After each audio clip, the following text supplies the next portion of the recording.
Hi everyone, this is Heather Lottinen from the Flourish Academy, where our goal is to empower, educate, and elevate you to create a life that you love through the art and business of photography. In this video, we are going to explore the Radial Filter inside of Lightroom. But first, make sure you check out our sponsor, ymcamera.com, for all of your photography needs. We're going to use the Radial Filter to correct some issues with both of these photographs, but first what I'd like to point out is they were taken in the same spot about a week and a half apart. So in the photo on the left, we had beautiful warm sunshine, we had plenty of leaves on the trees, and the photo on the right, it was getting darker, it was dreary, it was gray, and the leaves were mostly gone. So I want to show you how you can improve the look of the second photo. But first, I'm going to press D on my keyboard in order to take this first photo into the Develop module. And I'm going to start where I always begin, which is adding Susie's favorite preset to this image. Then I come into the basic panel and I make a few adjustments based on the photograph. But I notice that they are kind of in the shadow and I don't like the way that looks. So I'm going to press Shift M in order to access the Radial Filter tool. Now you'll notice there's already a pin here, and that's because in Susie's favorite preset, there is a Radial Filter applied. I'm going to select that by clicking it and press delete or backspace just to get rid of it.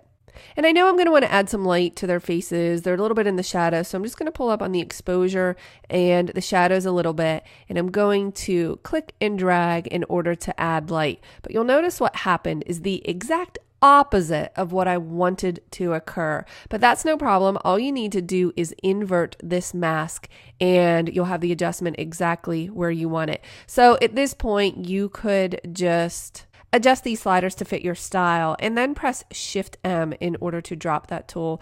And if we press the backslash key to look at the overall before and after, we can see that that looks much better. So let's take a look at this photograph. It was an entirely different scene that day. It was unfortunate, but I'm going to begin by adding Susie's preset, and that's a little bit overexposed for me, so I'm going to pull down on that.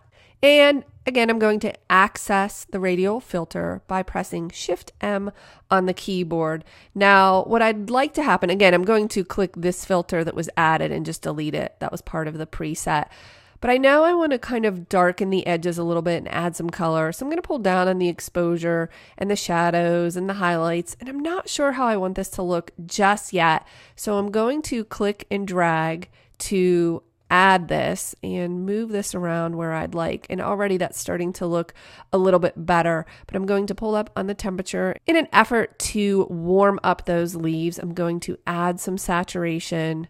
And if you would like to see the before and after of just this adjustment rather than the overall before and after, what you can do is click this little switch at the bottom of that panel to see that turned on and off. I've taken it way too far, of course, so we can just adjust these as necessary to make that area look a little bit better. But there are a few things I wanted to point out about the Radial Filter. Number one is the feather. So if I take that feather all the way down to 0, then you can see obviously that does not work. You want to pull the feather up so that this adjustment blends in, but sometimes you don't want to take it too far, because in this particular photograph, with this adjustment, when I took it to 100, it started to impact my subjects. So I'm going to pull down on that a little bit. You can place your cursor over any of the handles on this tool. And when you click and drag them, you can see that it changes how the shape of this tool is relative to the photograph. But something really interesting that you may not know is if you hold down Alt or Option on the keyboard and you click one of these handles, it will just pull that handle. So you can actually create some irregular shapes with this tool. A lot of my photographer friends were not aware that you could do that with this tool. So that's pretty exciting. Again, if you hold down Alt or Option, it will only impact the side that you are selecting. So we could just move this around a little bit. Press Shift M in order to drop that tool and look at the overall before and after. And I think that looks a million times better. But there's something else I'd like to show you. I'm going to press Shift M again to bring that tool up. That pin is not selected, so I'm going to click it to select it. When you hover, you get this ruby light overlay. It just shows you where it's impacting your photograph. But I kind of like these settings on this image. So what I'm going to do is drop down on custom and save this current setting as a new preset. And I'm going to name this warm burn. And that's because I am dropping the exposure, which is burning in the photograph, and I'm warming it up with some temperature, added some saturation. But let's go ahead and click create. Now, if I press Shift M to drop this tool, I could select something like the adjustment brush, which is K on the keyboard.